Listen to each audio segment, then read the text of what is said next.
Myron had long believed he was born beneath a note of celestial music. His earliest recollections lingered on the dust motes dancing in the sunbeams of a modest cottage, where the echoing hum of a single broken lute captivated him. From these humble beginnings in a quiet village on the outskirts of Delphi, he grew into a youth who desired nothing more than to devote himself to music. Whenever traveling bards and minstrels came to perform at local festivals, Myron lurked in the shadows, absorbing every chord, every lyric, until the music sank into his very bones. The few times he managed to borrow a lyre from an indulgent teacher, he coaxed from the strings haunting melodies that caused listeners to pause with wide-eyed wonder. Yet Myron's hunger for beauty and knowledge only increased, driving him to seek out the ultimate instrument rumored to lie beyond mortal grasp. Whispers in the taverns and markets muttered of Apollo's secret lyre, an object gifted by Hermes and once entrusted to the god's own temple. Some claimed it was concealed in a remote cavern, protected by illusions so subtle that few even recognized they had wandered astray. Others maintained it lay in plain sight within Apollo's sacred precinct, hidden from all but the most discerning eyes.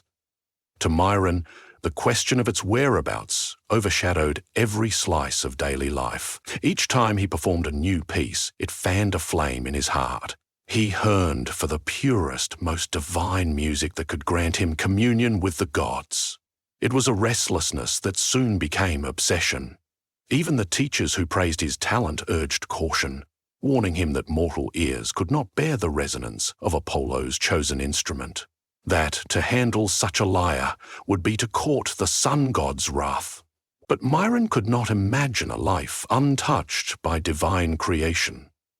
Late at night, he would wake from fervent dreams of a golden-hued lyre whose strings shimmered like beams of sunlight. On those nights, no matter how he tossed and turned, he could not fall back to sleep. Instead, he gazed out his window at a lunar glow that seemed to beckon him forward into the unknown. As spring arrived, Myron felt an urgency that defied explanation. He made offerings at the altars of Apollo, Hermes, and the lesser deities of music, entreating them to guide his journey. Though the omens were ambiguous, a raven croaked at him from a cedar branch, and the wind sometimes carried faint music. He resolved to set forth on a quest to find Apollo's hidden lyre. There was no map to guide him, only the labyrinth of rumors. Some had insisted he follow the old shepherd's path, past the goat meadows to a ruin where voices echoed cold and lonely. Others pointed him to a glade near Mount Parnassus, famed for the oracles who once channeled Apollo's voice. With every clue, Myron felt excitement swell within him, tempered by the knowledge that he could be chasing a phantom. Undeterred, he began his wanderings at dawn, when the sky ripened with saffron light. He carried with him only a small pouch of provisions, his own modest lyre, worn and scuffed from repeated use, and the determination to succeed where others had failed. For days he wandered across twisting paths through rocky outcroppings, braving sudden changes in weather and the occasional menace of wolves at night. Whenever exhaustion overcame him, he'd steady his resolve by envisioning the fabled instrument in his hands, generating music so unaffected by mortal limitations that even the birds would hush to listen. Eventually, he reached a remote region of Mount Parnassus seldom visited, where crumbling columns and tumbled stones spoke of an ancient sanctuary. Moss draped these ruins like a thin veil, and faint etchings of lyres on the stone blocks attested that this place might once have been dedicated to the sun god. Myron felt a prickle of awareness on the back of his neck, as he traced his fingers through the grooves carved into the weathered marble. A hush clung to the air, and it set every fiber within him on edge. The sense that he had entered a forbidden realm lay thick like morning fog, yet instead of retreating, he pressed onward, his heart pounding with anticipation.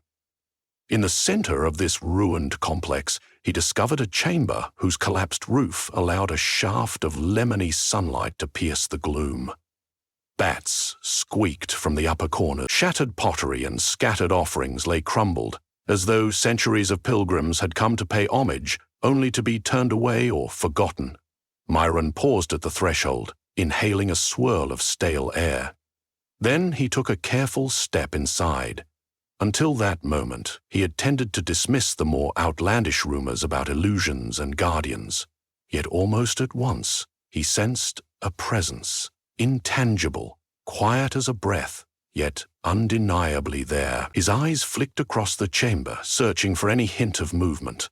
"My child, what compels you to wander so far from mortal haunts?" came a whisper from the darkness. Myron's pulse jolted. He squinted, glimpsing a pale figure hunched behind a fallen pillar, an old woman draped in a ragged cloak, her skin sallow, her eyes brimming with memories. He swallowed fear, bowing as respectfully as he could. "I come in search of knowledge," said Myron. "There is a lyre one said to belong to Apollo. I wish to find it, if it exists." The woman offered a cryptic smile. "All songs exist in the realm of possibility, but few can bear them." Without another word, she extended a trembling hand, beckoning him closer. She guided him through the chamber to a statue of Apollo, partially shattered by time and weather. Only the lower torso and the outline of a lyre remained intact in marble. The old woman placed her palm upon the chipped instrument and spoke words in a dialect so archaic that Myron understood only by instinct. A shiver spread across the cavern. Myron could feel the hush of dormant magic stirring from centuries of slumber. A deep glimmer materialized around the statue, resolving into an ornate lyre set upon a pedestal behind the broken god's feet. Its frame looked to be fashioned from polished cedar, inlaid with delicate gold filigree that formed patterns of laurel leaves and swirling flames. The strings radiated a soft luminescence, as though they trapped the essence of dawn itself. Myron's eyes widened at this marvel. Breathless, he reached out. Before he could touch it, the old woman clasped his arm, her grasp surprisingly strong. "Beware," she rasped, "for this is no instrument for mortal hands. Only the worthy or the foolish would attempt to play it. Apollo's watch is unyielding." Resolved, Myron gently slipped the lyre into his arms. At the moment of contact, a tremor of warmth rushed through him. His vision brightened, and distant echoes of music beautiful and unearthly filled his ears. The old woman vanished in a swirl of shadows, leaving behind nothing but the echo of her warning. Walking away from the half-ruined sanctuary, Myron cradled the lyre as though it were a newborn. Circles of gooseflesh trailed across his arms from the lingering warmth of the instrument. It was heavier than he expected, and he swore that occasionally he heard a chord reverberate without his plucking when his emotions quickened. After hours of descending Mount Parnassus, night overtook him. He camped in a small clearing. The moon washed over him in spectral light as he set the new lyre upon a rock, gazing at its graceful shape. At first, he hesitated. Doom-laden premonitions flitted through his mind. Could this be a trap, or a trial from Apollo to test hubris? But curiosity softened caution, and he resolved at last to test the lyre's voice. With trembling care, he brushed his fingertips along the strings. A single note, pure and resonant, filled the night air. In an instant, every rustling leaf, every chirping cricket, and every whispering wind seemed to pause. A hush draped the forest as though all nature bent an ear to the lyre's heavenly sound. Transfixed, Myron ventured a melody. The lyre responded, producing tones so profound they seemed to echo across mountains. It was unlike any mortal instrument. Each plucked note sent a current of warmth through his fingertips, and as his confidence grew, the melody swelled. Gentle at first, then rising in exaltation as if praising the star-laced sky.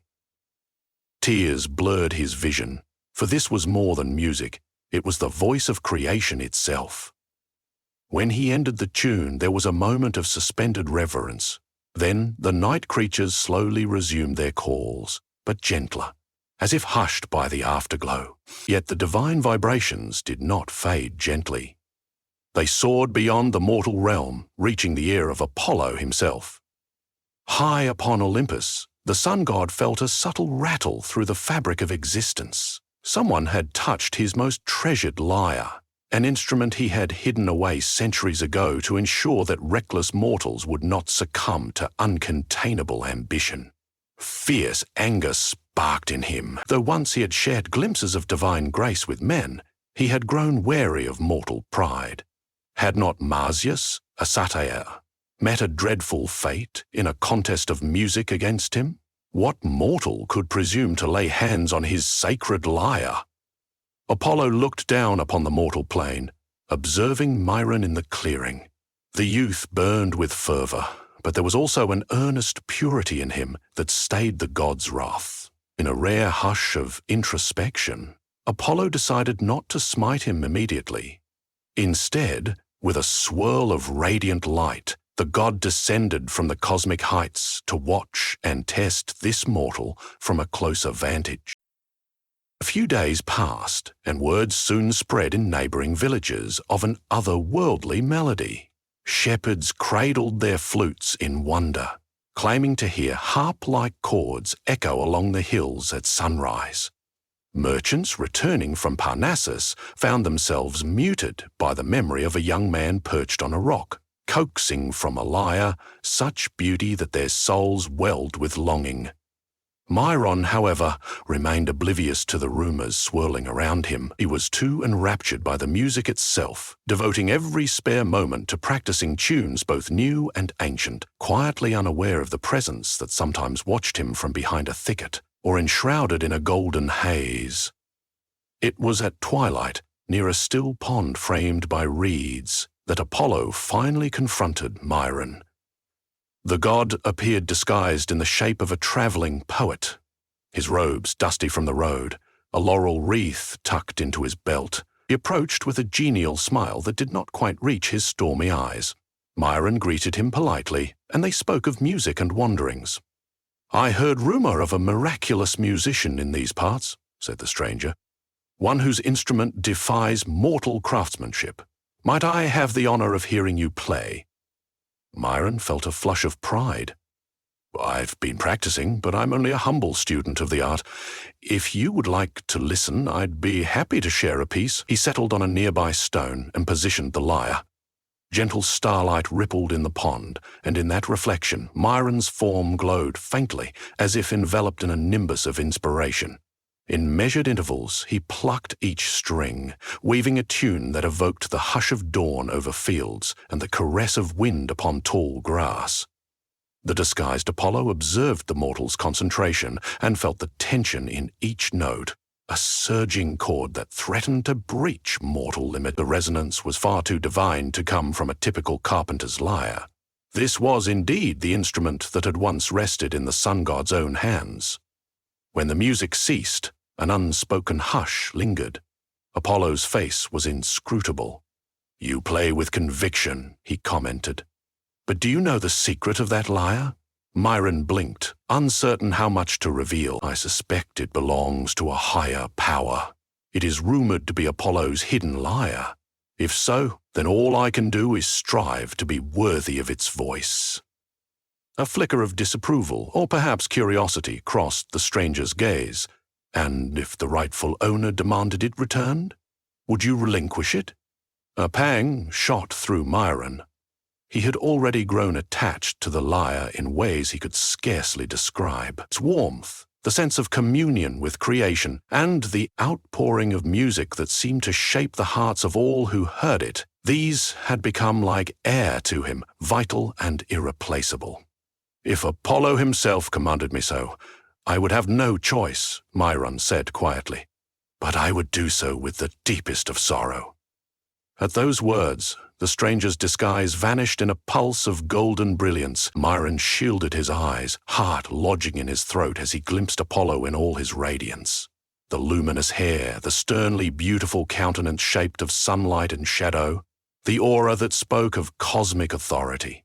Myron fell to his knees, trembling at the realization that he had been performing for the very god he had thus far only worshipped from afar. "Rise!" commanded Apollo. "Your skill intrigues me, mortal. Yet you have trespassed upon sacred ground. taken into your possession what was never intended for mortal hands. Did you not remember the fate of Marsyas, who dared challenge my mastery? The risks of hubris are great indeed. Myron's voice wavered. Lord Apollo, I meant no offense, but my heart yearned to create music that transcends the boundaries of mortality. I have cherished every note that Lyre gave me. Punish me if you must, but I cannot regret playing it. A tension, bright and dangerous, charged the air.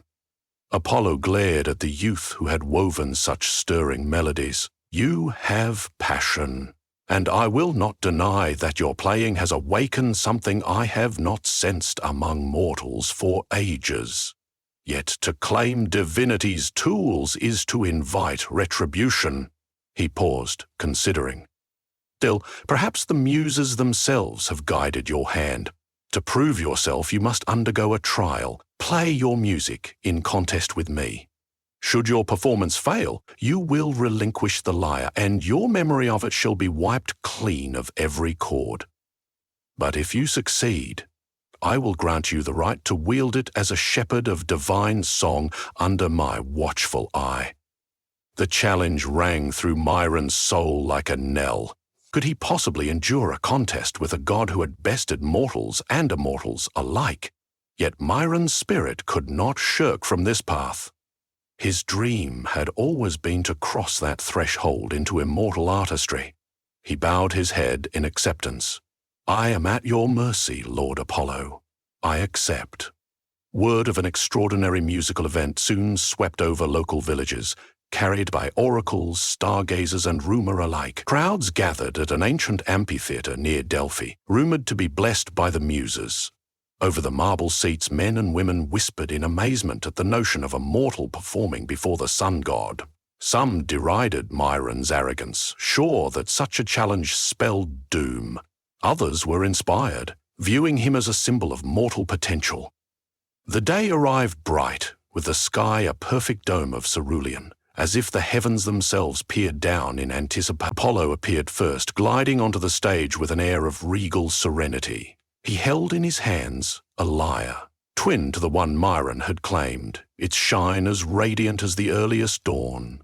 The assembled watchers, mortals and perhaps immortal spectators hidden among them, gasped in awe at the deity's presence. Then Myron stepped forward, heart hammering, his own lyre clutched tightly as he took his place opposite the god. At the perimeter of the amphitheater, the wind seemed to hush. Even the birds in the olive trees stilled.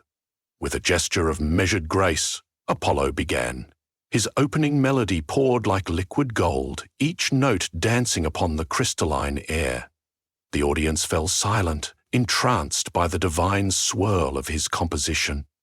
It was the music of sunrise, of blossoming springs, or the first cry of life. Myron felt tears sliding down his cheek, unbidden. If ever there was proof of the gap between man and God, Apollo's artistry was it. As the last chord shimmered into silence, the throng erupted in gasps and murmurs of delight. Now came Myron's turn. Nervous tension stiffened his hands, sweat slicked his brow. He closed his eyes and recalled the nights he had spent with the lyre under the stars, how the instrument's celestial hue guided him toward an unspoken truth. He channeled those memories into the strings. The first note emerged gently, as if whispering the lullabies of a mother to her child. Then it climbed, unveiling the sweet ache of longing in the mortal soul. His tune embodied the struggle of humankind, ephemeral creatures striving for transcendence, forging small beauties in the midst of heartbreak, and yet never losing hope. Slowly, the music expanded into an elegy of love and loss, then soared up into a crescendo of defiance, proclaiming that even in mortality there was a spark of the divine. The entire amphitheater listened, enraptured. Myron opened his eyes, and for a moment he thought he glimpsed the muses themselves, perched upon the ledge, radiant and serene. When his last note dissolved, an expectant hush persisted. No one dared speak. The hush stretched a fraction too long. and Myron's heart pounded with fear. Then there was a sound from Apollo. The god exhaled, as though releasing a breath he had forgotten he was holding. In the quiet that followed, it was uncertain who had triumphed, mortal or immortal. A murmur rippled in the crowd.